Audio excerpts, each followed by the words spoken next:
ഈ കഥ ആരംഭിക്കുമ്പോൾ ഒരു പ്രായമായ മനുഷ്യൻ അയാളുടെ വണ്ടി ഒരു ഹൈവേയിലൂടെ ഓടിച്ച് മുന്നോട്ട് പോയിക്കൊണ്ടിരിക്കുകയാണ്. ഇതേ സമയം തന്നെ ഒരു കാട്ടിലൂടെയും ഒരാൾ ഓടി വരുന്നുണ്ട്. അയാളെ മറ്റൊരാൾ ഫോളോ ചെയ്യുന്നുണ്ട്. എന്നാൽ ആ ഫോളോ ചെയ്യുന്ന മനുഷ്യനെ കണ്ടു കഴിഞ്ഞാൽ പണ്ട് കാലത്തെ യുദ്ധത്തിലെ ഒരു പടയാളിയെ പോലെയാണ് ഇരിക്കുന്നത്. അയാൾ പെട്ടെന്ന് തന്നെ ആ മനുഷ്യനിട്ടൊരു വെട്ടു കൊടുക്കുകയാണ്. ആ വെട്ടേറ്റ മനുഷ്യന്റെ പേര് ടോബ് എന്നാണ്. ഈ ടോബ് നേരെ എത്തിച്ചേരുന്നത് ആ ഹൈവേയിലേക്കാണ്. അങ്ങനെ റോഡിൽ ഒരാൾ നിൽക്കുന്ന കാണുമ്പോൾ ആ പ്രായമായ മനുഷ്യനാണെങ്കിൽ വേഗം തന്നെ വണ്ടി നിർത്തുകയും ചെയ്യുന്നു. അയാൾ വണ്ടിയിൽ നിന്ന് ഇറങ്ങിയിട്ട് നേരെ ടോബിന്റെ അടുത്തേക്കാണ് പോകുന്നത്. ഈ സമയം ടോബ് ആണെങ്കിൽ എന്തൊക്കെയോ പിച്ചും പേയും പറയുന്നുണ്ട്. കാസിൽ ഗാർഡ് എന്നാണ് ടോബ് പറയുന്നത്. അങ്ങനെ ആ പ്രായമായ മനുഷ്യൻ പെട്ടെന്ന് തന്നെ ടോബിനെ ഹോസ്പിറ്റലിൽ എത്തിച്ചു. ഡോക്ടർമാർ ഒരുപാട് തവണ ട്രൈ ചെയ്യുന്നുണ്ട്. പക്ഷെ എത്ര ശ്രമിച്ചിട്ടും അവർക്ക് ടോബിനെ രക്ഷിക്കാൻ കഴിഞ്ഞില്ല. ഈ സമയം തന്നെ ഒരു പോലീസുകാരനാണെങ്കിൽ ആ പ്രായമായ മനുഷ്യനെ ചോദ്യം ചെയ്തുകൊണ്ടിരിക്കുകയാണ്. അയാൾ പറയുന്നത് എന്താണെന്ന് വെച്ച് കഴിഞ്ഞാൽ, ഞാൻ ആ മനുഷ്യനെ കണ്ടെത്തിയത് ഒരു മരുഭൂമിയുടെ അടുത്തു നിന്നാണ്. അവിടെ 100 ഡിഗ്രി ചൂടായിരുന്നു. പക്ഷെ ഞാൻ അവന്റെ കയ്യിൽ തൊട്ടപ്പോൾ അവന്റെ കൈ ഐസ് പോലെ തണുത്തതായിട്ടാണ് എനിക്ക് ഫീൽ ചെയ്തത് എന്നൊക്കെയാണ് ആ പ്രായമായ മനുഷ്യൻ പറയുന്നത്.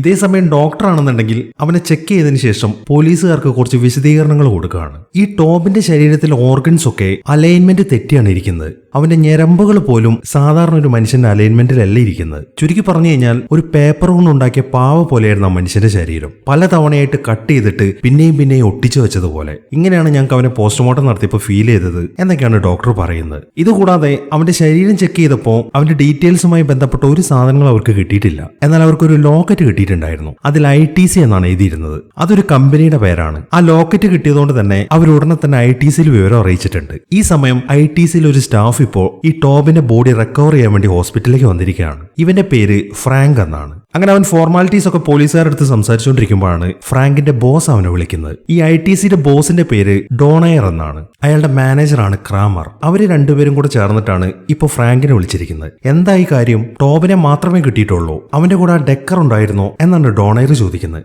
അത് കേൾക്കുമ്പോൾ ഇവിടെ ടോബ് മാത്രമേ ഉള്ളൂ എന്നാണ് ഫ്രാങ്ക് പറയുന്നത്. അങ്ങനെയാണെങ്കിൽ വേഗം തന്നെ അവിടുത്തെ ഫോർമാലിറ്റീസ് ഒക്കെ തീർക്കാൻ നോക്ക്. ഇതിനെക്കുറിച്ചുള്ള ഡീറ്റെയിൽസ് എങ്ങാനും വെളിയിൽ അറിഞ്ഞു കഴിഞ്ഞാൽ അതോടെ ITC എന്ന സ്ഥാപനം അടച്ചു പൂട്ടേണ്ടി വരും. അതുകൊണ്ട് പെട്ടെന്ന് തന്നെ അവന്റെ ബോഡിയുമായിട്ട് ഇങ്ങോട്ട് പോരെ എന്നൊക്കെ പറഞ്ഞിട്ട് ഡോണയർ വേഗം ഫോൺ കട്ട് ചെയ്യാണ്. അങ്ങനെ ആ ഫോണൊക്കെ കട്ട് ചെയ്ത് കഴിയുമ്പോഴാണ് അവിടെ നിൽക്കുന്ന പോലീസുകാരൻ ഫ്രാങ്കിന്റെ അടുത്ത് ഒരു കാര്യം ചോദിക്കുന്നത്. ഈ ടോബ് മരിക്കുന്നതിന് മുമ്പ് അവസാനമായിട്ട് പറഞ്ഞത് കാസിൽ ഗാർഡ് എന്നുള്ളൊരു പേരാണല്ലോ, അതെന്താണ് സംഭവം എന്നാണ് ആ പോലീസുകാരൻ ചോദിക്കുന്നത്. കാസിൽ ഗാർഡോ? എനിക്കറിയത്തില്ല, ഒരു അമ്യൂസ്മെന്റ് പാർക്കിന്റെ പേര് പോലെ ഉണ്ടല്ലോ എന്നാണ് ഫ്രാങ്ക് പറയുന്നത്. ഇനി കാണിക്കുന്നത് ഫ്രാൻസിലെ കാസിൽ ഗാർഡ് എന്ന് പറഞ്ഞ സ്ഥലമാണ്. അവിടെ ഒരു ആർക്കിയോളജിക്കൽ സൈറ്റ് ഉണ്ട്. അതിനെ ലീഡ് ചെയ്യുന്നത് പ്രൊഫസർ ജോൺസൺ ആണ്. അയാൾ ഇപ്പൊ ആ കാസിൽ ഗാർഡിന്റെ ചരിത്രത്തെ കുറിച്ചിട്ട് കുറച്ച് ആളുകൾക്ക് ക്ലാസ് എടുത്തുകൊണ്ടിരിക്കുകയാണ്. ഈ കാസിൽ ഗാർഡിന് ഒരു മിനിയേച്ചർ രൂപം അവിടെ വെച്ചിട്ടുണ്ട്. അയാളുടെ മകനായ ക്രിസും അയാളുടെ കൂടെ തന്നെ നിൽക്കുന്നുണ്ട്. 1357 ഏപ്രിൽ 4 അവിടെ ഒരു യുദ്ധം നടന്നിട്ടുണ്ടായിരുന്നു. ഇംഗ്ലീഷുകാരും ഫ്രഞ്ചുകാരും ചേർന്നിട്ടാണ് ആ യുദ്ധം നടന്നിരുന്നത്. ഈ ചുവന്ന ഡ്രസ് ഇട്ട പട്ടാളക്കാരെ കണ്ടില്ലേ, ഇവരാണ് ഇംഗ്ലീഷുകാർ. ഈ കാസിൽ ഗാർഡ് എന്ന് പറഞ്ഞ വില്ലേജ് ഇംഗ്ലീഷുകാർ മൊത്തത്തിൽ അങ്ങോട്ട് കീഴടക്കി. എന്നിട്ട് അവരിങ്ങനെ മുന്നേറിക്കൊണ്ടിരിക്കുകയാണ്. അവരുടെ ഈ യുദ്ധം നടക്കുന്ന സ്ഥലത്തായിട്ട് ഒരു മൊണാസ്ട്രി ഉണ്ട്. അതിന്റെ അടുത്തുകൂടെയാണ് അവരിപ്പോ നീങ്ങിക്കൊണ്ടിരിക്കുന്നത്. അവരിപ്പോ പിടിച്ചടക്കിയിരിക്കുന്നത് ലാ റോക്ക് എന്ന് പറയുന്ന ഒരു കോട്ടയാണ്. അത് ആ മൊണാസ്ട്രിയുടെ ഏറ്റവും മുകളിലാണ്. അവർക്ക് ഓപ്പോസിറ്റ് ആയിട്ട് ഫ്രഞ്ചുകാർ നിൽക്കുന്നുണ്ട്. ഇവിടെ വെച്ചിട്ടാണ് അവരുടെ യുദ്ധം ഇങ്ങനെ നടന്നുകൊണ്ടിരിക്കുന്നത്. ഈ കാര്യങ്ങളാണ് ജോൺസൺ ഇപ്പൊ പറഞ്ഞുകൊണ്ടിരിക്കുന്നത്. ഇതേ സമയം തൊട്ടപ്പുറത്ത് മാരക് എന്നു പേരുള്ള ഒരാൾ ബാക്കി കഥകളൊക്കെ അവിടെ നിൽക്കുന്ന പിള്ളേർക്ക് പറഞ്ഞു കൊടുത്തുകൊണ്ടിരിക്കുകയാണ്. ഈ ഇംഗ്ലീഷ് ആർമിയെ നയിച്ചിരുന്നത് ലോർഡ് ഒലിവർ ആയിരുന്നു. ഫ്രഞ്ച് ആർമിയെ നയിച്ചിരുന്നത് കമാൻഡറായ ആർനോട്ട് ആയിരുന്നു. അയാളുടെ സിസ്റ്ററുടെ പേരാണ് ലേഡി ക്ലെയർ. ഈ ലേഡി ക്ലെയറിനെ എങ്ങനെയോ ഇംഗ്ലീഷ് ആർമി പിടിച്ചു. എന്നിട്ട് ആ ലാ റോക്ക് എന്ന് പറയുന്ന കോട്ടയുടെ മുകളിൽ വെച്ചിട്ട് അവളെ തൂക്കിക്കൊന്നു. ഈ ഫ്രഞ്ചുകാരൊക്കെ കാണെയാണ് ഇംഗ്ലീഷുകാർ അങ്ങനെ ഒരു കാര്യം ചെയ്തത്. തന്റെ പെങ്ങളെ തന്റെ മുന്നിൽ വെച്ചിട്ട് തന്നെ കൊന്നത് കാണുമ്പോൾ കമാൻഡർ ആർനോട്ടിന് ശരിക്കും ദേഷ്യം വരാൻ തുടങ്ങി. ആ ഒരു കാഴ്ച അയാളുടെയും അയാളുടെ ആർമിയുടെയും ശക്തി വർദ്ധിപ്പിക്കുകയാണ് ചെയ്തത്. പിന്നീട് അങ്ങോട്ട് നടന്നത് ഒരു ഗംഭീര യുദ്ധമായിരുന്നു. ആ യുദ്ധത്തിൽ ഇംഗ്ലീഷുകാർ ദയനീയമായിട്ട് പരാജയപ്പെടുകയാണ് ഉണ്ടായത്. മാത്രമല്ല ലാ റോക്ക് എന്നു പേരുള്ള കോട്ടയും പൂർണ്ണമായിട്ടും തകർന്നുപോയി. ചുരുക്കി പറഞ്ഞ ഒരു പെണ്ണ് കാരണം ഇത്രയും വലിയൊരു കോട്ട ഇല്ലാണ്ടായിപ്പോയി എന്നിങ്ങനെയുള്ള കാര്യങ്ങളൊക്കെയാണ് മാരക് ഇപ്പോ ആ ക്ലാസ്സിൽ പറഞ്ഞുകൊണ്ടിരിക്കുന്നത്. അത്രയും പറഞ്ഞതിന് ശേഷം അയാൾ ഇന്നത്തെ ക്ലാസ് അവസാനിപ്പിക്കുകയാണ്. അങ്ങനെ സമയം രാത്രിയായി. ജോൺസണും അയാളുടെ മകനായ ക്രിസും ഇപ്പോൾ അയാളുടെ റൂമിലാണ്. നാളത്തെ ദിവസം അയാൾ ഒരു യാത്ര പോകുന്നുണ്ട്. അതിനുവേണ്ടിയുള്ള കാര്യങ്ങളൊക്കെ അയാൾ തയ്യാറാക്കിക്കൊണ്ടിരിക്കുകയാണ്. അയാൾ പോകുന്നത് ITCയിലേക്കാണ്. അതിന്റെ CEO ആയ ഡോണയറിനെ കാണണം. ഈ ഡോണയർ ആണ് ഇയാളുടെ ഈ കുഴിച്ചെടുക്കുന്ന പരിപാടിക്കൊക്കെ കാശ് മുടക്കുന്നത്. ഇപ്പൊ ഈ കാര്യത്തിൽ പ്രൊഫസർക്ക് എന്തൊക്കെയോ ഒരു ഡൗട്ട് ഉണ്ട്. ആ കാര്യങ്ങളൊക്കെ ഒന്ന് ക്ലിയർ ചെയ്യാൻ വേണ്ടിയിട്ടാണ് അയാൾ നാളെ ഡോണയറിനെ കാണാൻ പോകുന്നത്. ഈ ജോൺസന്റെ കൂട്ടത്തിൽ കേറ്റ് എന്ന് പറയുന്ന ഒരു പെൺകുട്ടി വർക്ക് ചെയ്യുന്നുണ്ട്. ഈ ക്രിസ് ഇപ്പൊ പഠിച്ചിറങ്ങിയ ഒരു പയ്യനാണ്. അവന് ഈ ആർക്കിയോളജിയുമായിട്ടൊന്നും താല്പര്യമില്ല എന്ന കാര്യം ജോൺസൺ അറിയാം. പക്ഷെ അവൻ ഇപ്പോഴും അവന്റെ അച്ഛൻ പോകുന്ന സ്ഥലത്തൊക്കെ പോകുന്നുണ്ട്. അതിന്റെ കാരണം കേറ്റ് ആണ്. നിനക്ക് അവളെ ഇഷ്ടമായതുകൊണ്ടല്ലേ നീ ഞങ്ങളുടെ കൂടെ ഇങ്ങനെ നടക്കുന്നത്. പക്ഷെ നീ ഒരു കാര്യം ഓർക്കണം, നിന്റെയും അവളുടെയും പ്രൊഫഷൻ വേറെയാണ്. അതുകൊണ്ട് നിങ്ങൾ തമ്മിൽ ഒന്നിച്ചു കഴിഞ്ഞാൽ അത് ഒരിക്കലും സൂട്ടാവാൻ പോകുന്നില്ല. നിനക്ക് എന്റെയും നിന്റെ അമ്മയുടെയും അവസ്ഥ അറിയാലോ. ഞങ്ങളും 2 പ്രൊഫഷനായിരുന്നു. അതുകൊണ്ട് എന്ത് സംഭവിച്ചു, കല്യാണം കഴിഞ്ഞ് കുറച്ചു കാലം കഴിഞ്ഞപ്പോൾ തന്നെ ഞങ്ങൾ തമ്മിൽ ഡിവോഴ്സ് ആവേണ്ടി വന്നു. ആ ഒരു അവസ്ഥ നിനക്ക് വരാതിരിക്കാനാണ് ഞാനിപ്പോൾ മുൻകൂട്ടി പറയുന്നത്. നീ കേറ്റുമായിട്ട് അധികം അടുക്കാതിരിക്കുന്നതായിരിക്കും നിനക്ക് നല്ലത് എന്നൊരു ഉപദേശം കൂടെ പോകുന്നതിന് മുമ്പ് അയാൾ തന്റെ മകന് കൊടുക്കുന്നുണ്ട്.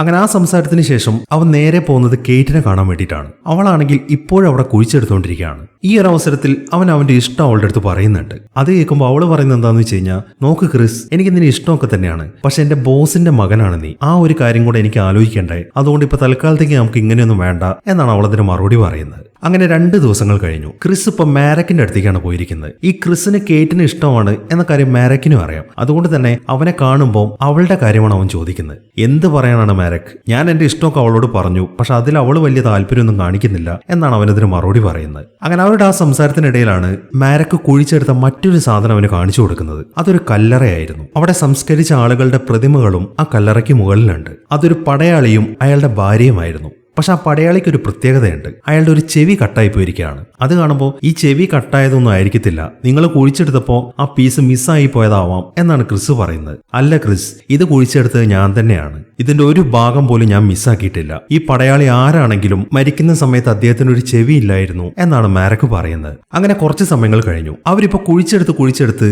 നേരത്തെ നമ്മൾ പറഞ്ഞ ഒരു മൊണാസ്ട്രി ഉണ്ടല്ലോ, അവിടെയാണ് ഇപ്പൊ നിൽക്കുന്നത്. 600 വർഷങ്ങളായിട്ട് ആ മൊണാസ്ട്രിക്ക് അങ്ങനെ തന്നെ കിടക്കുകയാണ്. ഇപ്പോൾ ആദ്യമായിട്ടാണ് ഒരാൾ അവിടെ കുഴിച്ചിട്ട് താഴേക്ക് പോകുന്നത്. ഇപ്പൊ താഴേക്ക് ചെന്ന് പരിശോധിക്കാൻ പോകുന്നത് മാരക്കും കേറ്റും കൂടെയാണ്. അവരൊരു കയറ് വഴി വേഗം തന്നെ അവിടെ നിന്ന് താഴേക്ക് ഇറങ്ങാണ്. ആ മൊണാസ്ട്രിയിലുള്ള വലിയൊരു ഹാളിലാണ് അവർ എത്തിച്ചേരുന്നത്. അവിടെയൊക്കെ സെർച്ച് ചെയ്ത് നോക്കുമ്പോഴാണ് അവർക്കൊരു ബോക്സ് കിട്ടുന്നത്. അതിനകത്ത് വളരെ പഴക്കം ചെന്നൊരു ഡോക്യുമെന്റ് ഉണ്ട്. വളരെ കൗതുകത്തോടെ മാരക്ക് വേഗം തന്നെ അതെടുത്തിട്ട് ഒരു കവറിലേക്ക് ഇടാണ്. ഈ സമയത്താണ് കേറ്റ് ഒരു കാര്യം ശ്രദ്ധിക്കുന്നത്. കുറച്ചപ്പുറത്തായിട്ട് ഒരു നല്ലൊരു കൊത്തുപണിയുണ്ട്. പക്ഷെ അതിന്റെ മുകൾ ഭാഗം മാത്രമേ ഉള്ളൂ. അതിന് താഴേക്ക് ആരോ നശിപ്പിച്ച് കളഞ്ഞിട്ടുണ്ട്. അത് കാണുമ്പോൾ ഇതെന്ത് വൃത്തിയായിട്ട പരിപാടിയാണ്, ഏതവനാണ് ഇത്രയും മനോഹരമായിട്ടുള്ള ഒരു കൊത്തുപണി നശിപ്പിച്ച് കളഞ്ഞത് എന്നൊക്കെയാണ് അവൾ ഇങ്ങനെ ദേഷ്യത്തോടെ ചോദിക്കുന്നത്. അത് കേൾക്കുമ്പോൾ 600 വർഷമായി ഇവിടെ ഓപ്പൺ ചെയ്തിട്ട് ഇവിടെ ആദ്യമായിട്ട് വരുന്നത് നമ്മളാണ്. അതുകൊണ്ട് ഇത് പണ്ട് കാലത്ത് തന്നെ ആരോ നശിപ്പിച്ചതായിരിക്കാനാണ് സാധ്യത എന്നാണ് മാരക്ക് പറയുന്നത്. ഈ സമയത്താണ് അവർ നിൽക്കുന്ന ഭാഗത്തേക്ക് കുറെ കല്ലൊക്കെ ഇടിഞ്ഞു പൊളിഞ്ഞു വീഴുന്നത്. ഇനിയിപ്പോൾ അവിടെ നിന്ന് കഴിഞ്ഞാൽ പണി കിട്ടും എന്ന് മനസ്സിലായതുകൊണ്ട് തന്നെ അവർ മുകളിലേക്ക് കയറാൻ തുടങ്ങി. ഈ സമയത്താണ്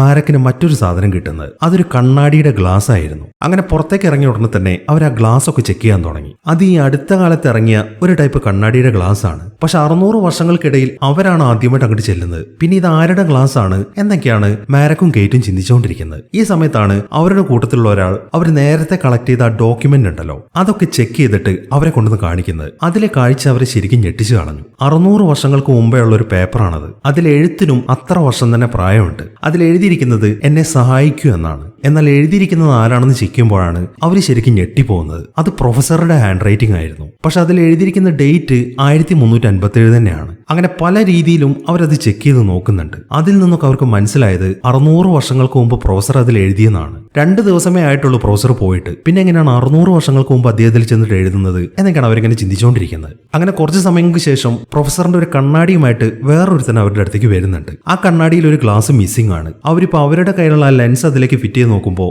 അത് കറക്റ്റായിട്ട് അതിൽ ഫിറ്റ് ആവുകയും ചെയ്യുന്നുണ്ട്. ഇതൊക്കെ കാണുമ്പോൾ അവർക്ക് ശരിക്കും വട്ടാവാൻ തുടങ്ങി. ഈ സമയം ക്രിസ് എന്ത് ചെയ്യുന്ന വെച്ച് കഴിഞ്ഞാൽ നേരെ ITCയിലേക്കാണ് വിളിക്കുന്നത്. പ്രൊഫസർ അങ്ങോട്ടാണല്ലോ പോയിരിക്കുന്നത്. കുറച്ച് സമയം സംസാരിച്ചു കഴിഞ്ഞിട്ട് അവൻ വേഗം ഫോൺ കട്ട് ചെയ്യുകയും ചെയ്യുന്നു. എന്താണ് അവർ പറഞ്ഞതെന്ന് ബാക്കിയുള്ളവർ ചോദിക്കുമ്പോൾ ആ ഡോണെയർ നമ്മളെ അങ്ങോട്ട് കൊണ്ടുപോകാൻ വേണ്ടി ഒരു ഫ്ലൈറ്റ് അയച്ചിട്ടുണ്ട്, നമ്മളോട് എത്രയും പെട്ടെന്ന് മെക്സിക്കോയിലേക്ക് ചെല്ലാനാണ് പറഞ്ഞിരിക്കുന്നത് എന്നാണ് ക്രിസ് പറയുന്നത്. അങ്ങനെ അവർ വേഗം തന്നെ ഡോണെയർ അയച്ച ആ ഫ്ലൈറ്റിൽ കയറി മെക്സിക്കോയിലെത്തി. ഇപ്പൊ ITCയിലേക്കാണ് അവർ പോയിക്കൊണ്ടിരിക്കുന്നത്. ITCയിൽ എത്തിയതിനു ശേഷം ക്രാമർ ഇപ്പോൾ അവർക്ക് കാര്യങ്ങളൊക്കെ എക്സ്പ്ലെയിൻ ചെയ്ത് കൊടുത്തോണ്ടിരിക്കുകയാണ്. 30 വർഷങ്ങൾക്ക് മുമ്പ് അവരൊരു മെഷീൻ ഡിസൈൻ ചെയ്തിട്ടുണ്ടായിരുന്നു. ആ മെഷീന്റെ പർപ്പസ് എന്താണെന്ന് വെച്ച് കഴിഞ്ഞാൽ ഒറ്റ ബട്ടൺ ഞെക്കി കഴിഞ്ഞാൽ അതിൽ വെക്കുന്ന ഒരു ഒബ്ജക്ട് ഈ ലോകത്തിന്റെ ഏത് ഭാഗത്തേക്കും ട്രാൻസ്പോർട്ട് ചെയ്യാൻ സാധിക്കും. അതായിരുന്നു ആ മെഷീന്റെ ഒരു ഐഡിയ. അങ്ങനെ ആ ഐഡിയ വെച്ചിട്ട് അവരൊരു ചെറിയ പ്രോട്ടോടൈപ്പ് ഉണ്ടാക്കി. അതിൽ വെച്ചിട്ട് അവർ പരീക്ഷണങ്ങൾ നടത്തുകയും ചെയ്തു. അത് വിജയകരമായിരുന്നു. പക്ഷേ അത് ഒരു റൂമിൽ നിന്നും തൊട്ടടുത്തുള്ള മറ്റൊരു റൂമിലേക്ക് മാത്രമേ സാധനങ്ങൾ ട്രാൻസ്പോർട്ട് ചെയ്യാൻ സാധിക്കത്തുള്ളൂ.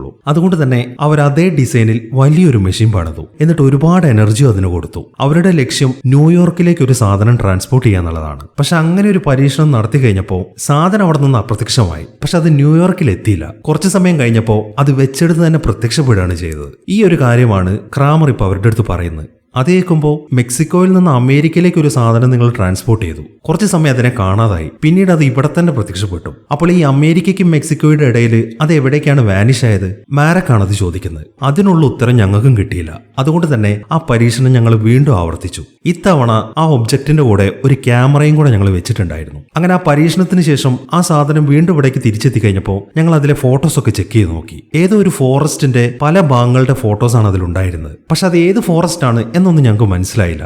അതുകൊണ്ട് തന്നെ ഞങ്ങൾ വീണ്ടും ഒരു പരീക്ഷണം കൂടെ നടത്തി. ഇത്തവണ ക്യാമറ ഫിറ്റ് ചെയ്തത് നേരെ മുകളിലേക്ക് ഫോക്കസ് ചെയ്തിട്ടാണ്. അതിൽ നിന്നും നമ്മുടെ ചക്രവാളത്തിന്റെ ഫോട്ടോസാണ് കിട്ടിയത്. ഈ ഒരു എക്സ്പെരിമെന്റിൽ നിന്നും ഞങ്ങൾക്ക് ഒരു കാര്യം മനസ്സിലായി. ഞങ്ങൾ സെറ്റ് ചെയ്ത ക്യാമറയുടേതായിരുന്നില്ല പ്രശ്നം, അത് സമയത്തിൻ്റെതായിരുന്നു. ഞങ്ങൾക്ക് കിട്ടിയ ആ ഫോറസ്റ്റിന്റെ ഫോട്ടോസ് ഉണ്ടല്ലോ, ആ ഫോട്ടോസ് എല്ലാം 1357 ക്യാസിൽ ഗാർഡിലുള്ള ഒരു ഫോറസ്റ്റിന്റെ ഫോട്ടോസ് ആണ് എന്നൊക്കെയാണ് അയാൾ പറയുന്നത്. അത് കേൾക്കുമ്പോൾ അപ്പൊ നിങ്ങൾ ഈ പറഞ്ഞു വരുന്നത് ടൈം ട്രാവലുമായി ബന്ധപ്പെട്ട വല്ല കാര്യമാണോ? ഒരു തരത്തിൽ പറഞ്ഞു കഴിഞ്ഞാൽ ഇത് ടൈം ട്രാവൽ തന്നെയാണ്. ഈ ഒരു മെഷീൻ വഴി ഞങ്ങൾ ക്രിയേറ്റ് ചെയ്തത് ഒരു വേം ഹോൾ ആണ്. അത് ക്രിയേറ്റ് ആയിരിക്കുന്നത് 1357 ക്യാസിൽ ഗാർഡിലെ ഒരു ഫോറസ്റ്റിലും. അത് അവിടെ തന്നെ സ്റ്റക്ക് ആയിരിക്കുകയാണ് എന്നാണ് ക്രാമർ അതിന് മറുപടി പറയുന്നത്. ഇതെല്ലാം കേട്ട് അവർക്ക് ശരിക്കും ഭ്രാന്ത് പിടിക്കാൻ തുടങ്ങി. അപ്പൊ നിങ്ങൾ പറയുന്നത് എന്റെ അച്ഛനെ നിങ്ങൾ 1357 ഫാക്സ് ചെയ്തു എന്നാണോ? ക്രിസ് ആണത് ചോദിക്കുന്നത്. അതിന് മറുപടി പറയുന്നത് ITCയുടെ CEO ആയ ഡോണയർ ആണ്. ഫാക്സ് ചെയ്തതല്ല ക്രിസ്, അദ്ദേഹം ഇപ്പോഴുള്ളത് 1357 നമുക്ക് എങ്ങനെയെങ്കിലും അദ്ദേഹത്തിന് ഇങ്ങോട്ട് തിരിച്ചു കൊണ്ടുവരണം. അതിനു വേണ്ടിയിട്ടാണ് നിങ്ങളോട് ഞങ്ങൾ ഇങ്ങോട്ട് വരാൻ പറഞ്ഞത്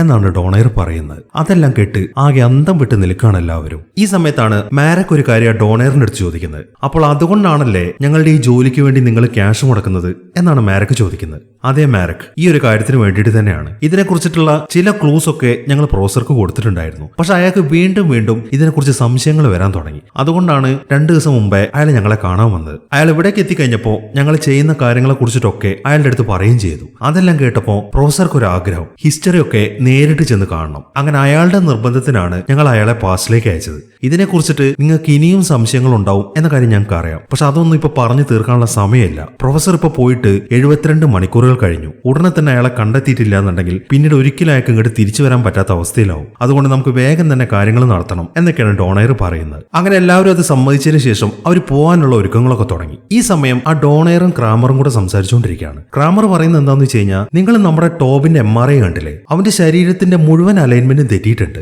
ഇതൊക്കെ ഈ ടൈം ട്രാവൽ ചെയ്തുകൊണ്ട് പറ്റിയതാണ്. ഇപ്പൊ ഈ പിള്ളേരും അത് തന്നെയല്ലേ ചെയ്യാൻ പോകുന്നത്? അപ്പോൾ അവരുടെ ശരീരത്തിനും പ്രശ്നങ്ങൾ വരത്തില്ലേ? നമുക്ക് ഈ കാര്യങ്ങളൊക്കെ അവരോട് പറയണ്ടേ എന്നാണ് ക്രാമർ ചോദിക്കുന്നത്. അത് കേൾക്കുമ്പോൾ ടോബിന്റെ കാര്യം നീ വിട്ടേക്ക്, അവൻ 10 തവണയിൽ കൂടുതൽ ടൈം ട്രാവൽ ചെയ്തിട്ടുണ്ട്. അതുകൊണ്ടാണ് അവന്റെ ശരീരത്തിന് അങ്ങനത്തെ പ്രശ്നങ്ങൾ വന്നത്. ഇവർ ആദ്യമായിട്ടല്ലേ ചെയ്യാൻ പോകുന്നത്, അതുകൊണ്ട് വലിയ കുഴപ്പമൊന്നും ഉണ്ടാവത്തില്ല. പിന്നെ ഈ കാര്യങ്ങളൊക്കെ അവരോട് പറയാൻ പോയി കഴിഞ്ഞാൽ അവർ ഉറപ്പായിട്ടും ഈ യാത്രയ്ക്ക് സമ്മതിക്കത്തില്ല. അതുകൊണ്ട് ഇപ്പൊ തൽക്കാലം അവരോട് ഒന്നും പറയണ്ട എന്നാണ് ഡോണയർ പറയുന്നത്. അങ്ങനെ എല്ലാവരും അവരുടെ പോകാനുള്ള ഒരുക്കങ്ങളൊക്കെ തയ്യാറാക്കിക്കൊണ്ടിരിക്കുകയാണ്. 1357 അവർ പോകുന്നത്. അതുകൊണ്ട് തന്നെ അവിടുത്തെ ആളുകൾക്ക് സംശയമൊന്നും തോന്നാതിരിക്കാൻ വേണ്ടി അന്നത്തെ കാലത്തെ ഡ്രസ്സാണ് അവരിപ്പോ ധരിച്ചുകൊണ്ടിരിക്കുന്നത്. അങ്ങനെ ആ ഡ്രസ്സിംഗ് ഒക്കെ കഴിഞ്ഞതിന് ശേഷം ഫ്രാങ്ക് ഇപ്പോ വേറെ ചില കാര്യങ്ങൾ കൂടെ അവരടുത്ത് പറയാൻ തുടങ്ങി. ഇവിടുന്ന് പോയി കഴിഞ്ഞാൽ നമുക്ക് 6 മണിക്കൂറാണ് സമയമുള്ളത്. അതിനുള്ളിൽ പ്രൊഫസറെ കണ്ടെത്തി നമ്മൾ ഇങ്ങോട്ട് തിരിച്ചു വരണം. പിന്നെ നിങ്ങൾക്ക് എല്ലാവർക്കും ഞങ്ങൾ ഒരു ലോക്കറ്റ് തരും. അതിനെ മാർക്കർ എന്നാണ് പറയുന്നത്. ആ മാർക്കറിന് ഒരു പ്രത്യേകതയുണ്ട്. നമ്മൾ ഇവിടെ നിന്ന് പോയി കഴിഞ്ഞാൽ 6 മണിക്കൂർ കൗണ്ട് ഡൗൺ ആവാൻ തുടങ്ങും. അപ്പൊ നമുക്ക് എത്ര സമയം ബാക്കിയുണ്ടെന്ന് ചെക്ക് ചെയ്യാൻ വേണ്ടി ആ മാർക്കറിൽ ഒന്ന് പ്രസ് ചെയ്താൽ മതി. ബാക്കിയുള്ള സമയം അതിൽ എഴുതി കാണിക്കും. ഇനിയിപ്പോ ഇങ്ങോട്ട് തിരിച്ചു വരണമെന്നുണ്ടെങ്കിൽ ആ മാർക്കർ ഒന്ന് ഞെക്കി പിടിച്ചാൽ മതി. ആരും ഞെക്കി പിടിച്ചു കഴിഞ്ഞാലും അവർക്ക് ഇങ്ങോട്ട് തിരിച്ചു വരാൻ സാധിക്കും എന്നിങ്ങനെയുള്ള വിശദീകരണങ്ങളൊക്കെ കൊടുത്തിട്ടാണ് അവരെല്ലാവരും ആ മെഷീന്റെ അകത്തേക്ക് കയറുന്നത്. അങ്ങനെ മെഷീന്റെ അകത്ത് കയറി എല്ലാവരും സെറ്റായി കഴിയുമ്പോൾ അവർ വേഗം തന്നെ ആ മെഷീൻ ഓൺ ആക്കാണ്. അതോടൊപ്പം തന്നെ അവർ ടൈം ട്രാവൽ ചെയ്യാൻ തുടങ്ങി. അങ്ങനെ കുറച്ച് സമയത്തിനുള്ളിൽ അവർ 1357 അവിടുത്തെ ഒരു പുഴയിലേക്കാണ് അവർ നേരെ ചെന്ന് വീഴുന്നത്. അങ്ങനെ പെട്ടെന്ന് തന്നെ അവർ ആ പുഴയിൽ നിന്ന് കയറി അവിടെ നിന്ന് നടക്കാൻ തുടങ്ങി. അങ്ങനെ കുറച്ച് നടന്ന് മുന്നിലെത്തുമ്പോഴാണ് ഒരു ലേഡി അവരുടെ അടുത്ത് കൂടെ ഓടി വരുന്നത്. അവരുടെ പുറകിൽ ആ ഇംഗ്ലീഷ് ആർമി ഉണ്ടായിരുന്നു. അവളെ പിടിക്കാനാണ് ആ ആൾക്കാരൊക്കെ അങ്ങോട്ട് വന്നുകൊണ്ടിരിക്കുന്നത്. ഇത് കാണുമ്പോൾ ബാക്കിയുള്ളവർ അവിടെ നിന്ന് ഓടാൻ തുടങ്ങി. ഈ മാരക്കിന്റെയും ടീമിന്റെയും കൂട്ടത്തിൽ ITCയിലെ 3 ആളുകൾ കൂടെ വന്നിട്ടുണ്ട്. അതിൽ ഒരുത്തനെ ഈ ഇംഗ്ലീഷ് ആർമി പിടിക്കുകയാണ്. എന്നിട്ട് അതിന്റെ ലീഡർ പെട്ടെന്ന് തന്നെ അവനെ കൊന്നുകളയുകയും ചെയ്യുന്നു. അതൊക്കെ കാണുമ്പോൾ ബാക്കിയുള്ളവർക്കൊക്കെ ശരിക്കും പേടിയാവാൻ തുടങ്ങി. ഈ സമയത്താണ് ITCയിലെ മറ്റൊരു സ്റ്റാഫായ ബറേഡ അവിടെ നിന്ന് ഓടിപ്പോകുന്നത്. അവന്റെ പുറകിലും ആ ഇംഗ്ലീഷ് ആർമിയുണ്ട്. പെട്ടെന്നാണ് ഒരുത്തൻ ബറോഡോയ്ക്ക് നേരെ അമ്പ് ചെയ്യുന്നത്. അത് അവന് കൊള്ളുകയും ചെയ്യുന്നു. ഈ സമയം അവൻ എന്ത് ചെയ്യുന്നു വെച്ച് കഴിഞ്ഞാൽ വേഗം തന്നെ ഒരു ഗ്രനേഡ് എടുത്തിട്ട് അത് ഓപ്പൺ ചെയ്യാണ്. അതിനുശേഷം അവൻ അവന്റെ മാർക്കറിൽ ഞെക്കുകയും ചെയ്യുന്നു. അപ്പോഴേക്കും ആ പടയാളിയാണെന്നുണ്ടെങ്കിൽ വീണ്ടും ഒരു അമ്പും കൂടെ എയ്യുന്നുണ്ട്. എന്നാൽ ഈ സമയമാകുമ്പോഴേക്കും അവൻ അപ്രത്യക്ഷമായിട്ട് പ്രസന്റ് ഡേയിൽ ആ മെഷീന്റെ അകത്ത് പ്രത്യക്ഷപ്പെടുകയാണ്. എന്നാൽ അവന്റെ കയ്യിൽ ആ ഗ്രനേഡ് ഓൺ ആയിട്ടുണ്ട്. അത് താഴെ വീണ് പെട്ടെന്ന് തന്നെ അത് പൊട്ടിത്തെറിക്കുകയും ചെയ്യുന്നു. അതോടൊപ്പം അവരുടെ ആ ടൈം ട്രാവൽ മെഷീൻ പൂർണ്ണമായിട്ട് അങ്ങോട്ട് തകർന്നു പോവാണ്. അങ്ങനെ അവിടുത്തെ പണിയൊക്കെ തീർത്തിട്ട് ആ ആർമി വേഗം തന്നെ അവിടെ നിന്ന് പോവുകയും ചെയ്യുന്നു. ആർമി പോയി കഴിയുമ്പോൾ ബാക്കി എല്ലാവരും ഒരുമിച്ച് കൂടുന്നുണ്ട്. എന്നാൽ അവർ നോക്കുമ്പോൾ മാരക്കിനെ കാണുന്നില്ല. ഈ സമയമാകുമ്പോഴേക്കും അവരുടെ കൂട്ടത്തിലെ ഫ്രാങ്കോ ആണെങ്കിൽ നല്ല രീതിയിൽ പേടിച്ചിട്ടുണ്ട്. അവൻ വേഗം തന്നെ അവന്റെ മാർക്കർ എടുത്തിട്ട് അതിൽ പ്രസ് ചെയ്യാൻ തുടങ്ങി. അത് കാണുമ്പോൾ ഇല്ല ഫ്രാങ്കോ, അത് പ്രസ് ചെയ്താൽ ഇപ്പോൾ വർക്ക് ചെയ്യത്തില്ല. അത് പ്രസ് ചെയ്യുമ്പോൾ 40 ഫീറ്റ് ചുറ്റളവ് ക്ലിയർ ആയിരിക്കണം. അതായത് ഒരു ഡിസ്റ്റർബൻസും ഇല്ലാതെ വളരെ ക്ലിയർ ആയിട്ടുള്ള ഒരു സ്ഥലത്ത് നിന്ന് പ്രസ് ചെയ്ത് കഴിഞ്ഞാലേ നിനക്ക് തിരിച്ചു പോകാൻ പറ്റത്തുള്ളൂ. അങ്ങനെ ഒരു സ്ഥലം നമുക്ക് കണ്ടെത്താം. പക്ഷെ അതിനു മുമ്പ് നമുക്ക് പ്രൊഫസറെ കണ്ടെത്തണം. അതാണ് നമ്മുടെ മിഷൻ. ആ പരിപാടി പെട്ടെന്ന് തീർത്തിട്ട് നമുക്ക് വേഗം തിരിച്ചു പോവാം എന്നാണ് ഫ്രാങ്ക് പറയുന്നത്. അങ്ങനെ അവർ പ്രൊഫസറെ അന്വേഷിച്ച് വേഗം തന്നെ മുന്നോട്ട് നടക്കാൻ തുടങ്ങി. ഇതേ സമയം തന്നെ മാരക് ആണെങ്കിൽ നേരെ ഓടി ചെല്ലുന്നത് ആ നദിയുടെ അടുത്തേക്കാണ്. എന്നാൽ ഈ സമയത്താണ് ആ ഇംഗ്ലീഷ് ആർമിയൊക്കെ അങ്ങോട്ട് വരുന്ന സൗണ്ട് അവൻ കേൾക്കുന്നത്. അത് കേട്ട ഉടനെ തന്നെ അവൻ വേഗം അവിടെയുള്ള ഒരു സ്ഥലത്തേക്ക് കയറി ഒളിച്ചിരിക്കുകയാണ്. എന്നാൽ ഈ സമയം അവൻ നോക്കുമ്പോൾ നേരത്തെ അവർ കണ്ട ആ ലേഡി ഉണ്ടല്ലോ, അവളും ആ സ്ഥലത്ത് തന്നെയാണ് ഒളിച്ചിരിക്കുന്നത്. അവനെ കണ്ട ഉടനെ തന്നെ അവളാണ് ഈ ബഹളം വെക്കാൻ തുടങ്ങി. അത് കാണുമ്പോൾ നീ ബഹളം വെക്കല്ലേ, ഞാൻ നിന്നെ ഉപദ്രവിക്കാൻ വന്നതല്ല, ഞാൻ ഇവിടെ നിന്ന് രക്ഷപ്പെടാനാണ് ശ്രമിക്കുന്നത് എന്നൊക്കെ പറഞ്ഞിട്ട് മാരക് അവളെ സമാധാനിപ്പിക്കുകയാണ്. അങ്ങനെ ഇംഗ്ലീഷ് ആർമി അങ്ങോട്ട് വന്നിട്ട് അവിടെ മൊത്തം സെർച്ച് ചെയ്യാൻ തുടങ്ങി. അതിൽ ഒരാളാണെന്നുണ്ടെങ്കിൽ അവരിയ്ക്കുന്ന ആ സ്ഥലത്തിന്റെ തൊട്ടടുത്ത് തന്നെ വരുന്നുണ്ട്. പെട്ടെന്നാണ് ഫ്രഞ്ച് ആർമിയും കൂടെ അങ്ങോട്ട് വരുന്നത്. വന്ന ഉടനെ തന്നെ ഫ്രഞ്ച് ആർമിയിലുള്ള ഒരുത്തൻ ആ മാരക്കിന്റെ അടുത്ത് നിൽക്കുന്ന പടയാളിക്ക് നേരെ അമ്പെയ്യാണ്. അതോടൊപ്പം തന്നെ അയാൾ താഴേക്ക് വീഴുകയും ചെയ്യുന്നു. അങ്ങനെ അവിടെ വെച്ചിട്ട് ഫ്രഞ്ച് ആർമിയും ഇംഗ്ലീഷ് ആർമിയും തമ്മിൽ ഫൈറ്റ് ചെയ്യാൻ തുടങ്ങി. ഈ ഒരു അവസരത്തിൽ മാരക് ആണെന്നുണ്ടെങ്കിൽ അവിടെ താഴെ വീണ് കിടക്കുന്ന ആ പടയാളിയുടെ വാളെടുക്കുകയും ചെയ്യുന്നു. അങ്ങനെ കുറച്ച് സമയത്തെ ഫൈറ്റിന് ശേഷം ആ ഫ്രഞ്ച് ആർമിയിലുള്ള ആളുകളെയൊക്കെ കൊന്നിട്ട് ഇംഗ്ലീഷ് ആർമി അവിടെ നിന്ന് പോവാണ്. അവരവിടെ നിന്ന് പോയി എന്ന് കാണുമ്പോൾ ആ ലേഡി വേഗം തന്നെ പുറത്തേക്ക് ഇറങ്ങാൻ തുടങ്ങി. എന്നാൽ ഈ സമയത്താണ് ഇംഗ്ലീഷ് ആർമിയിലെ വേറൊരുത്തം വന്നിട്ട് അവളെ പിടിക്കുന്നത്. അത് കണ്ട ഉടനെ തന്നെ മാരക്ക് നേരത്തെ എടുത്ത് ആ വാള് വെച്ചിട്ട് അയാളെ കുത്തിക്കൊല്ലാണ്. അപ്പോൾ അവൻ തന്നെ സഹായിക്കാനാണ് ശ്രമിക്കുന്നത് എന്ന കാര്യം ആ ലേഡിക്ക് മനസ്സിലായി. അതുകൊണ്ട് തന്നെ അവൾ അവനെയും കൂട്ടി അവിടെ നിന്ന് നടക്കാൻ തുടങ്ങി. ഇതേ സമയം തന്നെ പ്രസന്റ് ഡേയിലാണെന്നുണ്ടെങ്കിൽ എല്ലാവരും ആ മെഷീൻ ചെക്ക് ചെയ്തുകൊണ്ടിരിക്കുകയാണ്. അത് മൊത്തത്തിൽ തകർന്നു പോയിട്ടുണ്ട്. മാത്രമല്ല അവിടേക്ക് വന്ന ആ മനുഷ്യനുണ്ടല്ലോ, അയാളിപ്പോൾ മരിച്ചിരിക്കുകയാണ്. മാരക്കിന്റെ കൂട്ടത്തിലുള്ള ഒരുത്തൻ അവിടെ നിൽക്കുന്നുണ്ട്. സ്റ്റേൺ എന്നാണ് അവന്റെ പേര്. ഇതെല്ലാം കാണുമ്പോൾ അവനാകെ ടെൻഷൻ ആവാൻ തുടങ്ങി. അപ്പൊ ബാക്കിയുള്ളവർക്കൊക്കെ എന്താണ് സംഭവിച്ചത് എന്നൊക്കെയാണ് അവനിങ്ങനെ ചോദിച്ചുകൊണ്ടിരിക്കുന്നത്. അതെല്ലാം കേൾക്കുമ്പോൾ നീ ഇപ്പൊ കണ്ട കാര്യം തന്നെ എനിക്ക് അറിയത്തുള്ളൂ, ബാക്കിയുള്ളവർക്ക് എന്താണ് സംഭവിച്ചത് എന്ന കാര്യം നമുക്കൊന്ന് ചെക്ക് ചെയ്ത് നോക്കാം എന്നൊക്കെയാണ് ഡോണയർ പറയുന്നത്. അങ്ങനെ ടൈം ട്രാവൽ ചെയ്ത് അവിടേക്ക് എത്തിയ മുഴുവൻ ആളുകളും വീണ്ടും റീജോയിൻ ചെയ്തിട്ടുണ്ട്. ആ ലേഡി മാരക്കിനെയും കൂട്ടി അവരുടെ അടുത്തേക്കാണ് പോകുന്നത്. അങ്ങനെ എല്ലാവരും ഒത്തുകൂടിയതിനു ശേഷം ആ ലേഡി അവരെയും കൊണ്ട് പോകുന്നത് ആ ക്യാസൽഗാർഡ് എന്ന് പറഞ്ഞ ഗ്രാമത്തിലേക്കാണ്. പക്ഷെ അവിടേക്ക് എത്തിക്കഴിഞ്ഞപ്പോൾ ആ കാഴ്ച അവരെ ശരിക്കും ഞെട്ടിച്ചു കളഞ്ഞു. ഇംഗ്ലീഷ് ആർമി ആ ഏരിയ മൊത്തത്തിൽ കൈയടക്കിയിട്ടുണ്ട്. മാത്രമല്ല ഈ സമയത്താണ് അവർക്ക് മറ്റൊരു കാര്യം കൂടെ മനസ്സിലായിരിക്കുന്നത്. അവരിപ്പോ എത്തിയിരിക്കുന്ന ടൈം ലൈൻ എന്ന് പറയുന്നത് 1357 ഏപ്രിൽ 4-നാണ്. അതായത് ഇന്നത്തെ ദിവസമാണ് ഇംഗ്ലീഷ് ആർമിയും ഫ്രഞ്ച് ആർമിയും തമ്മിലുള്ള ആ യുദ്ധം നടക്കാൻ പോകുന്നത്. ആ ലാ റോക്ക് എന്ന് പറയുന്ന കോട്ടയും ഇന്നത്തെ ദിവസമാണ് തകരാൻ പോകുന്നത്. ചുരുക്കി പറഞ്ഞു കഴിഞ്ഞാൽ ആ യുദ്ധം കാരണം ആ ഏരിയ മൊത്തം ഇന്ന് കത്തിയെരിയാൻ പോവാണ്. ഇതിനിടയിൽ എങ്ങനെയാണ് പ്രൊഫസറെ കണ്ടെത്തുന്നത് എന്നൊക്കെ ആലോചിച്ചിട്ട് അവരാകെ ടെൻഷൻ അടിച്ചിരിക്കുകയാണ്. പക്ഷെ ആലോചിച്ച് നിൽക്കാൻ ഇനി അവർക്ക് അധിക സമയമില്ല. അതുകൊണ്ട് തന്നെ വേഗം തന്നെ പ്രൊഫസറെ കണ്ടെത്താൻ വേണ്ടി അവർ ആ ഗ്രാമത്തിലേക്ക് നടക്കാൻ തുടങ്ങി. ഇതേ സമയം തന്നെ പ്രസന്റ് ഡേയിൽ ക്രാമർ ആണെന്നുണ്ടെങ്കിൽ ആ മെഷീൻ റെഡിയാക്കാൻ ശ്രമിച്ചുകൊണ്ടിരിക്കുകയാണ്. ആ സ്റ്റേണും അയാളുടെ അടുത്ത് തന്നെ ഇരിക്കുന്നുണ്ട്. ക്രാമർ പറയുന്നത് എന്താണെന്ന് വെച്ച് കഴിഞ്ഞാൽ ആ ഗ്രനേഡ് പൊട്ടിയത് കാരണം അവരിപ്പോൾ ചെയ്തുകൊണ്ടിരിക്കുന്ന ആ പ്രോസസ്സിൽ എന്തൊക്കെയോ എറർ വന്നിട്ടുണ്ട്. അതുകൊണ്ട് തന്നെ അവരുടെ മുന്നിൽ ഇനി 5 മണിക്കൂർ മാത്രമാണ് സമയമുള്ളത്. അതിനുള്ളിൽ ടൈം ട്രാവൽ ചെയ്ത് പോയവരൊക്കെ തിരിച്ചു കൊണ്ടുവരണം. ആ സമയം കഴിഞ്ഞു കഴിഞ്ഞാൽ ഒരിക്കലും അവരെ തിരിച്ചു കൊണ്ടുവരാൻ പറ്റത്തില്ല എന്നാണ് ക്രാമർ പറയുന്നത്. അതെല്ലാം കേട്ട് സ്റ്റേൺ ആണെങ്കിൽ ശരിക്കും ടെൻഷൻ അടിച്ചിരിക്കുകയാണ്. അങ്ങനെ മാരക്കും കൂട്ടരും ആ ഗ്രാമത്തിലെത്തി. അവരവിടെ പ്രൊഫസറെ അന്വേഷിച്ച് നടക്കുമ്പോഴാണ് അവർ ആ കോട്ട കാണുന്നത്. കഴിഞ്ഞ ദിവസം ആ കോട്ടയുടെ അവശിഷ്ടങ്ങളിലാണ് അവർ റിസർച്ച് നടത്തിക്കൊണ്ടിരുന്നത്. അതിന്റെ പൂർണ്ണ രൂപം അവരിപ്പോൾ നേരിട്ട് കാണുകയാണ്. അതുകൊണ്ട് തന്നെ വളരെ അത്ഭുതത്തോടെ അതിലേക്ക് തന്നെ നോക്കി നിൽക്കുകയാണ് അവർ. ഈ സമയത്താണ് ഇംഗ്ലീഷ് ആർമി അങ്ങോട്ട് വരുന്നത്. അവരുടെ മുന്നിൽ നിന്നും മാരക്കിനും കൂട്ടർക്കും രക്ഷപ്പെടാൻ സാധിക്കുന്നില്ല. അവരെല്ലാവരും ഉടനെ തന്നെ അവന്മാരെയും കൊണ്ട് നേരെ പോകുന്നത് ഇംഗ്ലീഷ് ആർമിയുടെ തലവനായ ലോർഡ് ഒലിവറിന്റെ അടുത്തേക്കാണ്. അയാളിപ്പം അയാളുടെ കൂട്ടാളികളുമായിട്ട് ചേർന്നിട്ട് വാൾപ്പായിട്ടൊക്കെ പ്രാക്ടീസ് ചെയ്തുകൊണ്ടിരിക്കുകയാണ്. ഇവരങ്ങോട്ട് കൊണ്ടു ചെല്ലുമ്പോൾ ഒലിവർ അവരെ ചോദ്യം ചെയ്യാൻ തുടങ്ങി. മാരക്കിന്റെ കൂട്ടത്തിലെ ആ ഫ്രാങ്കോ ഉണ്ടല്ലോ, അവനൊരു ഫ്രഞ്ചുകാരനാണ്. ഈ ഫ്രഞ്ചുകാരുമായിട്ടാണല്ലോ ഇംഗ്ലീഷുകാർ ഇപ്പോൾ യുദ്ധം നടത്തുന്നത്. അപ്പോൾ അവനൊരു ചാരനാണെന്ന് വിചാരിച്ചിട്ട് ഒലിവറിന്റെ കൂട്ടത്തിലുള്ള ഒരാളാണെന്നുണ്ടെങ്കിൽ ഫ്രാങ്കോയെ പെട്ടെന്ന് തന്നെ കൊന്നുകളയാണ്. പക്ഷെ അവർക്കാണെങ്കിൽ ഒരു ചെറു വിരൽ പോലും അനക്കാൻ സാധിക്കുന്നില്ല. അങ്ങനെ ഒലിവറിന്റെ ആൾക്കാരൊക്കെ മാരക്കിനെയും കൂട്ടി നേരെ അവിടുത്തെ തട്ടിമ്പുറത്തേക്കാണ് കൊണ്ടുവന്നത്. അതിനുശേഷം അവരവിടെ ലോക്ക് ചെയ്യുന്നു. ഇനി എന്താണ് ചെയ്യേണ്ടത് എന്ന് അവർക്കൊരു എത്തും പിടിയും കിട്ടുന്നില്ല. അങ്ങനെ കേറ്റ് വേഗം എഴുന്നേറ്റിട്ട് ആ തട്ടിൻപുറം മൊത്തത്തിലൊന്ന് പരിശോധിക്കാൻ തുടങ്ങി. അവിടുത്തെ കാഴ്ച അവളെ ശരിക്കും അത്ഭുതപ്പെടുത്തി കളഞ്ഞു. പ്രൊഫസർ അതിനകത്തുണ്ടായിരുന്നു. ഒലിവറിന്റെ ആളുകൾ അയാൾ അവിടെ പിടിച്ചു വെച്ചിരിക്കുകയാണ്. പ്രൊഫസറിനെ കാണുമ്പോൾ എല്ലാവർക്കും ശരിക്കും സന്തോഷമായി. അങ്ങനെ ഉടനെ തന്നെ എന്താണ് നിങ്ങൾക്ക് സംഭവിച്ചത് എന്നൊക്കെ അവർ അയാളുടെ അടുത്ത് ചോദിക്കാൻ തുടങ്ങി. ഞാൻ ഇവിടെ വന്ന ഉടനെ തന്നെ നേരെ ആ മൊണാസ്ട്രയിലേക്കാണ് പോയത്. അവിടെ വെച്ചിട്ട് ഒലിവറും ടീം എന്നെ പിടിച്ചു. ഞാനൊരു സയന്റിസ്റ്റ് ആണ് എന്നാണ് ഞാൻ അവരുടെ അടുത്ത് പറഞ്ഞത് എന്നൊക്കെയാണ് പ്രൊഫസർ പറയുന്നത്. അത് കേൾക്കുമ്പോൾ എന്നിട്ട് ഇത്ര സമയമായിട്ടും എന്തുകൊണ്ടാണ് അവർ നിങ്ങളെ കൊല്ലാഞ്ഞത്? അവർ വീണ്ടും ചോദിക്കുന്നു. അവരെന്നെ കൊല്ലാൻ ശ്രമിച്ചതാണ്. പക്ഷെ ആ സമയത്താണ് ഈ യുദ്ധത്തിന് വേണ്ടി അവർക്ക് ഞാൻ ഒരു ആയുധം ഓഫർ ചെയ്തത്. അതൊരു തരത്തിലുള്ള തീയാണ്. ആ തീ കത്തിച്ചു കഴിഞ്ഞാൽ അത് കെടുത്താൻ വേണ്ടി വെള്ളം ഒഴിച്ചാൽ പോലും അത് വീണ്ടും ആളി കത്തത്തേ ഉള്ളൂ. ഗ്രീക്ക് ഫയർ എന്നാണ് അതിന്റെ പേര്. അത് ഞാൻ അവർക്ക് കൊടുക്കാമെന്ന് പ്രോമിസ് ചെയ്തുകൊണ്ടാണ് അവർ എന്നെ ഇതുവരെയായിട്ടും കൊല്ലാഞ്ഞത് എന്നാണ് പ്രൊഫസർ പറയുന്നത്. ഈ സമയത്താണ് കേറ്റ് മറ്റൊരു കാര്യം ശ്രദ്ധിക്കുന്നത്. അവളുടെ ആ മാർക്കർ ചെക്ക് ചെയ്യുമ്പോൾ അവർക്ക് ഇനി തിരിച്ചു പോകാൻ 4 മണിക്കൂറേ ഉള്ളൂ എന്ന കാര്യം അവൾക്ക് മനസ്സിലായി. അതുകൊണ്ട് തന്നെ എത്രയും പെട്ടെന്ന് അവിടെ നിന്ന് രക്ഷപ്പെടണം. പക്ഷെ അവരിപ്പോൾ ആ തട്ടിമ്പുറത്തിനകത്ത് ലോക്ക് ചെയ്തിരിക്കുകയാണ്. അതിന്റെ ഡോറ് തുറക്കാതെ അവർക്ക് ആർക്കും അവിടെ നിന്ന് പുറത്തേക്ക് ഇറങ്ങാൻ സാധിക്കത്തില്ല. അതുകൊണ്ട് തന്നെ എങ്ങനെയാണ് അതിനകത്ത് നിന്ന് രക്ഷപ്പെടാന്നൊക്കെ നോക്കിക്കൊണ്ടിരിക്കുമ്പോഴാണ് മുകൾ ഭാഗത്തൂടെ കയറിക്കഴിഞ്ഞാൽ നേരെ പുറത്തേക്ക് ഇറങ്ങാൻ പറ്റും എന്ന കാര്യം അവർക്ക് മനസ്സിലാവുന്നത്.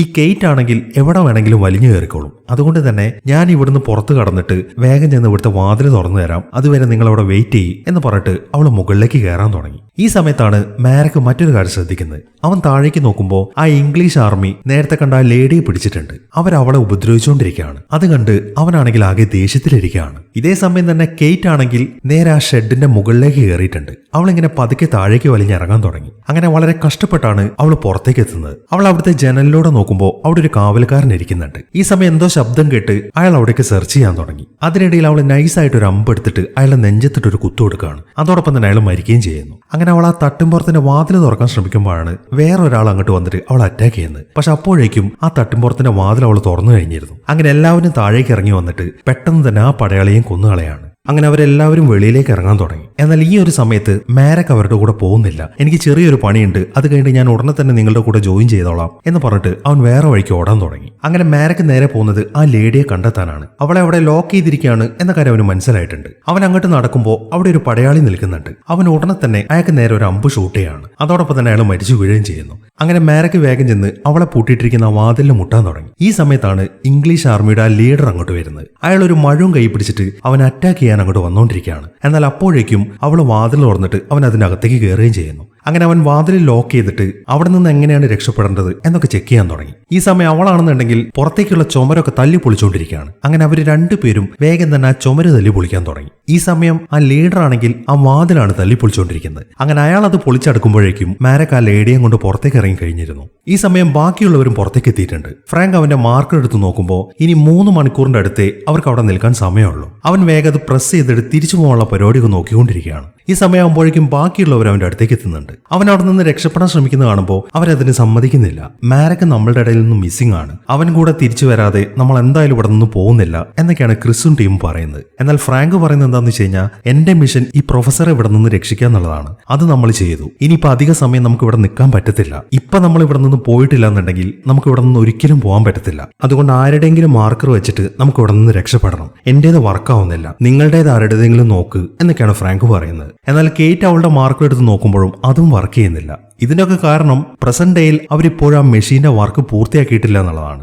അങ്ങനെ അവരതൊക്കെ ട്രൈ ചെയ്തുകൊണ്ടിരിക്കുമ്പോഴാണ് വീണ്ടും ആ ആർമീസ് ഒക്കെ അങ്ങോട്ട് വരുന്നത്. ഇനിയിപ്പോൾ അവിടെ നിന്ന് കഴിഞ്ഞാൽ പണി കിട്ടും എന്ന കാര്യം അവർക്ക് നന്നായിട്ട് അറിയാം. അതുകൊണ്ട് തന്നെ അവർ വേഗം അവിടെ നിന്ന് ഓടിപ്പോവാണ്. ഇതേ സമയം മാരക്കാണെങ്കിൽ ആ ലേഡിയെ ഒരു വലിയ പാത്രത്തിലാക്കിയിട്ട് ആ നദിയിലൂടെ തുഴഞ്ഞു മുന്നോട്ട് പോയിക്കൊണ്ടിരിക്കുകയാണ്. മാരക്കിന് ആ ലേഡിയെ ശരിക്കും അങ്ങോട്ട് ഇഷ്ടപ്പെട്ടിട്ടുണ്ട്. അതുകൊണ്ട് തന്നെ അവൻ അവന്റെ പേരൊക്കെ അവളുടെ അടുത്ത് പറയാൻ തുടങ്ങി. അതിനുശേഷം അവളുടെ പേര് അവൻ ചോദിക്കുന്നുണ്ട്. എന്നാൽ അവളാണെങ്കിൽ അതൊന്നും ശ്രദ്ധിക്കുന്നില്ല. ആ ഇംഗ്ലീഷുകാർ അങ്ങോട്ട് വരുന്നുണ്ടോ എന്നൊക്കെയാണ് അവളിങ്ങനെ നോക്കിക്കൊണ്ടിരിക്കുന്നത്. ഈ സമയത്താണ് മാരക്ക് മറ്റൊരു കാര്യം ചോദിക്കുന്നത്. നീ കല്യാണം കഴിച്ചിട്ടുണ്ടോ എന്നാണ് അവൻ ചോദിക്കുന്നത്. കല്യാണം കഴിക്കാനോ? ഞാൻ ജനിച്ച അന്ന് മുതൽ ഇവിടെ യുദ്ധമാണ് നടക്കുന്നത്. അതിനിടയിൽ എവിടെയാണ് ഈ കല്യാണം കഴിക്കാനൊക്കെ സമയം എന്നാണ് അവളതിന് മറുപടി പറയുന്നത്. അങ്ങനെ കുറെ തുഴഞ്ഞതിന് ശേഷം അവർ വേഗം കരയിലേക്ക് കയറാണ്. ഈ സമയത്താണ് ഫ്രഞ്ച് ആർമിയിലെ പടയാളികളൊക്കെ അങ്ങോട്ട് വരുന്നത്. ആ ലേഡി അവരുടെ കൂട്ടത്തിൽ ഒരാളായിരുന്നു. അവര് പേര് വിളിക്കുമ്പോഴാണ് ആ ലേഡിയുടെ പേരെന്താണ് എന്ന കാര്യം മാരക്കിന് മനസ്സിലാവുന്നത്. ആ പെൺകുട്ടിയാണ് ലേഡി ക്ലെയർ. ഇന്ന് രാത്രി ഉണ്ടാവാൻ പോകുന്ന ഇവളുടെ മരണം കാരണമാണ് ഫ്രഞ്ച് ആർമി യുദ്ധത്തിൽ ജയിക്കാൻ പോകുന്നത്.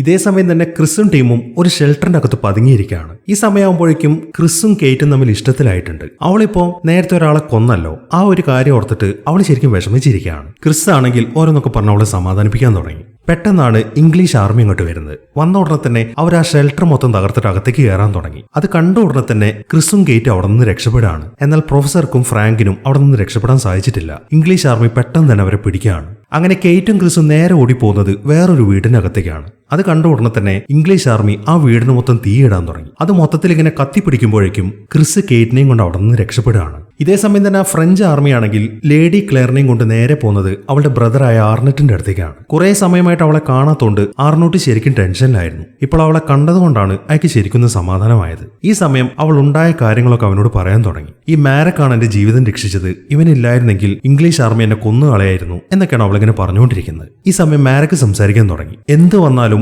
ഇവളെ നിങ്ങൾ സംരക്ഷിക്കണം, പ്രത്യേകിച്ച് ഇന്ന് രാത്രി. പിന്നെ എനിക്ക് ഇനിയിപ്പോ നിങ്ങളുടെ കൂടെ നിൽക്കാൻ പറ്റത്തില്ല, എനിക്ക് എന്റെ ഫ്രണ്ട്സിനെ അന്വേഷിച്ചിട്ട് പോകണം. അതിനുവേണ്ടി കുറച്ച് ആയുധങ്ങളും ഒരു കുതിരയും നിങ്ങൾ ഏർപ്പാടാക്കി തരണം എന്നാണ് മാരക്ക് പറയുന്നത്. ആർനോട്ടാണെങ്കിൽ അതിന് സമ്മതിക്കുകയും ചെയ്യുന്നു. ഈ സമയമാകുമ്പോഴേക്കും ലേഡി ക്ലെയറിന് മാരക്കിന്റെ അടുത്തൊരു ഇഷ്ടമൊക്കെ തോന്നി തുടങ്ങിയിട്ടുണ്ട്. അതുകൊണ്ട് തന്നെ അവൻ പോവാന്ന് പറയുമ്പോൾ അവൾക്ക് ശരിക്കും വിഷമമാവാൻ തുടങ്ങി. അവൾ വേഗം തന്നെ ചെന്നിട്ട് അവനെ കിസ് ചെയ്യാണ്.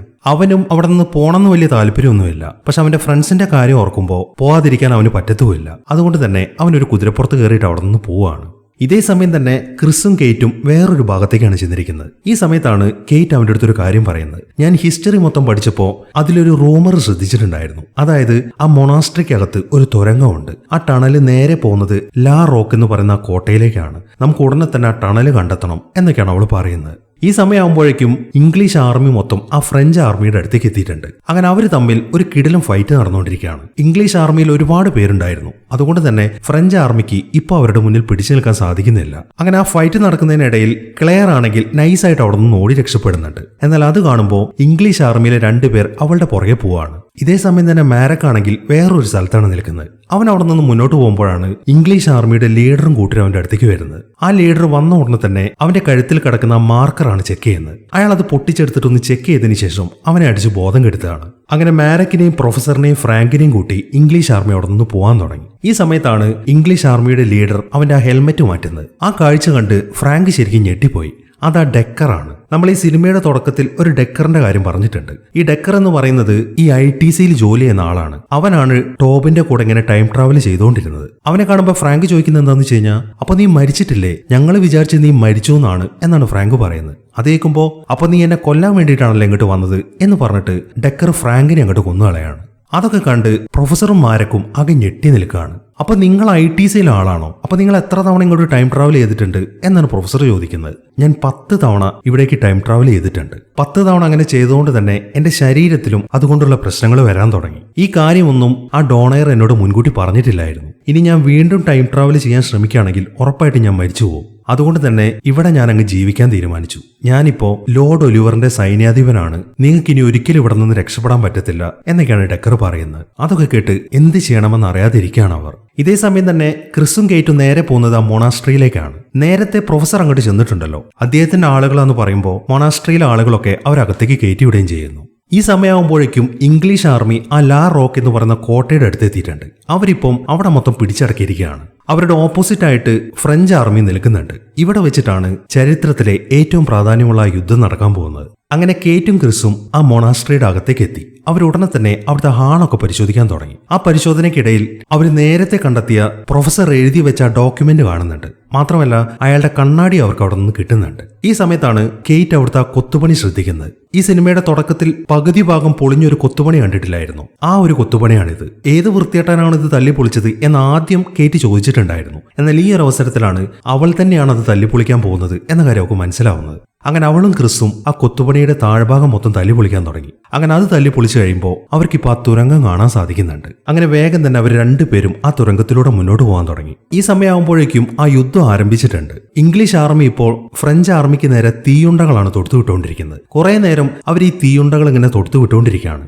എന്നിട്ടും ഫ്രഞ്ച് ആർമിക്ക് അധികം പ്രശ്നങ്ങളൊന്നും പറ്റുന്നില്ല. ഈ സമയത്താണ് ഒലിവറിന്റെ നിർദ്ദേശപ്രകാരം പ്രൊഫസർ നേരത്തെ പ്രോമിസ് ചെയ്ത പോലെ ആ ഗ്രീക്ക് ഫയർ അവർക്ക് കൊടുക്കുന്നത്. ആ തീ വെച്ചിട്ട് അവർ ഫ്രഞ്ച് ആർമിക്ക് നേരെ ഷൂട്ട് ഷൂട്ട് ചെയ്യാൻ തുടങ്ങി. അത് അവിടേക്ക് വന്ന് വീണ് കത്തിപ്പിടിക്കുമ്പോൾ ഫ്രഞ്ച് ആർമി അതിലേക്ക് വെള്ളം ഒഴിക്കുന്നുണ്ട്. അതോടൊപ്പം തന്നെ ആ തീ വീണ്ടും ആളി കത്താൻ തുടങ്ങി. ആ ഒരു ഗ്രീക്ക് ഫയർ ഫ്രഞ്ച് ആർമിയിൽ നല്ല രീതിയിൽ നാശനഷ്ടം ഉണ്ടാക്കുന്നുണ്ട്. അതൊക്കെ കണ്ട് ഒലിവർ ആണെങ്കിൽ ശരിക്കും സന്തോഷത്തിൽ നിൽക്കുകയാണ്.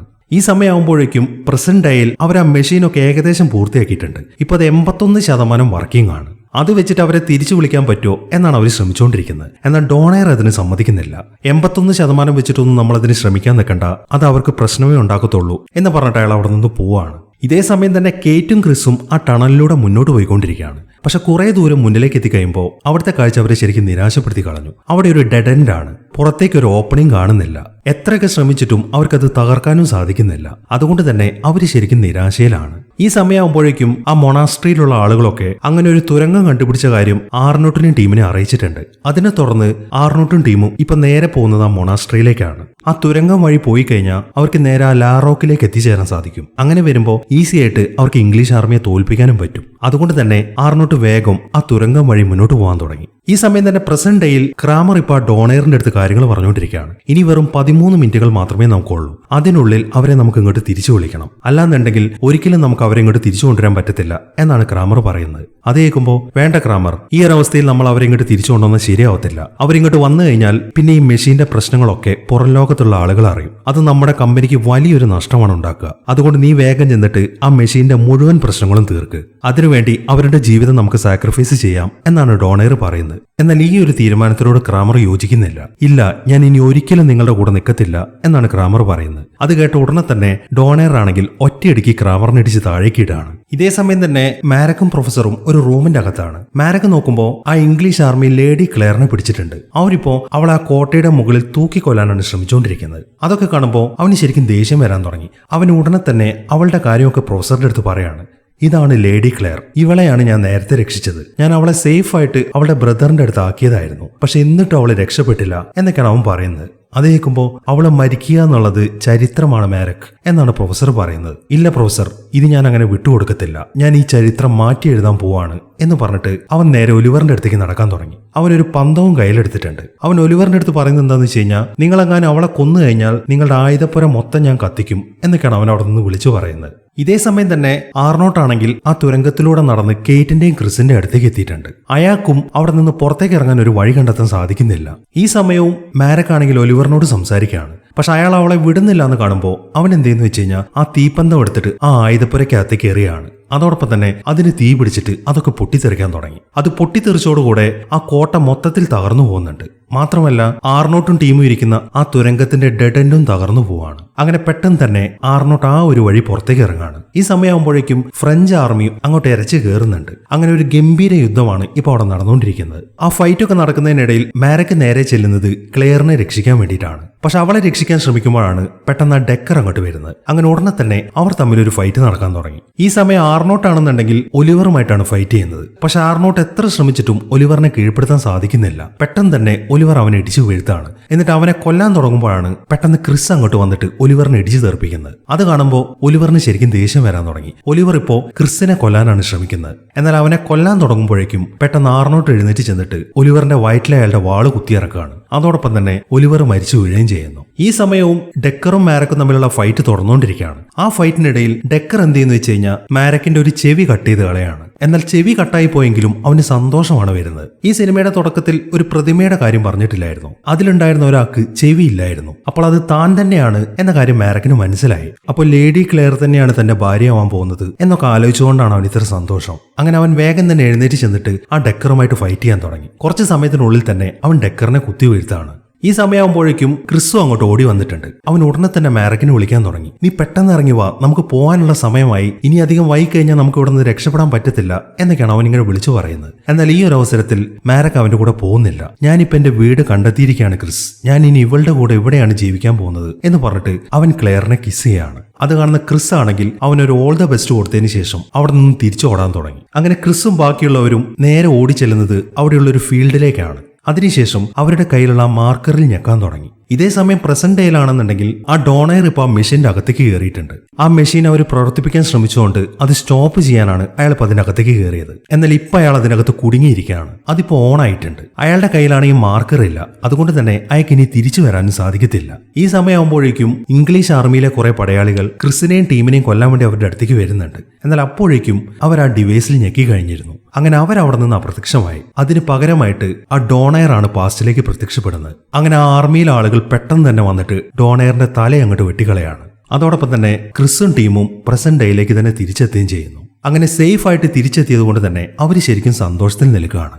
അങ്ങനെ കാര്യങ്ങളൊക്കെ നല്ല രീതിയിൽ അവസാനിച്ചു. തിരിച്ച് നാട്ടിലെത്തിയതിനു ശേഷം അവർ നേരെ പോകുന്നത് ആ കല്ലറയുടെ അടുത്തേക്കാണ്. അതിപ്പോ മാരക്കിന്റെയും ലേഡി ക്ലെയറിന്റെയും കല്ലറയാണ്. അതിൽ ചില മാറ്റങ്ങളൊക്കെ വന്നിട്ടുണ്ട്. അതിൽ എഴുതിയിരിക്കുന്നത് മാരക്കിന്റെ ലൈഫിനെ കുറിച്ചിട്ടുള്ള ഡീറ്റെയിൽസ് ആണ്. അവർക്ക് 3 മക്കളുണ്ടായി. അവർക്ക് അവൻ പേര് കൊടുത്തത് ക്രിസ്, കേറ്റ്, പിന്നെ മരിച്ചുപോയ ആ ഫ്രാങ്കോയുടെ പേരും. 1382 അവർ മരിച്ചത് എന്നും കൂടെ അതിൽ എഴുതിയിട്ടുണ്ട്. അത് കാണുമ്പോൾ അവർക്ക് ശരിക്കും കൗതുകമായി. 1971 മാരക്ക് ജനിച്ചത്. എന്നിട്ടിപ്പോൾ അവൻ മരിച്ചിരിക്കുന്നത് 1372. അവൻ അവന്റെ തന്നെ ഒരു ചരിത്രം ഉണ്ടാക്കിയിരിക്കുകയാണ്. അതെല്ലാം നോക്കിക്കൊണ്ടിരിക്കുകയാണ് എല്ലാവരും. ഈ ഒരു സീനും കാണിച്ചിട്ടാണ് ഈ സിനിമ അവസാനിക്കുന്നത്. അപ്പോൾ എങ്ങനെയുണ്ടായിരുന്നു? എന്താണെങ്കിലും ഈ വീഡിയോനെ കുറിച്ചിട്ടുള്ള നിങ്ങളുടെ അഭിപ്രായങ്ങൾ എഴുതി അറിയിക്കാൻ മറക്കരുത്. ഒരു 300 കമന്റാണ് ഈ വീഡിയോയ്ക്ക് ഞാൻ പ്രതീക്ഷിക്കുന്നത്. അപ്പോൾ കിടിലനൊരു സിനിമയുമായിട്ട് നമുക്ക് അടുത്ത വീഡിയോയിൽ കാണാം.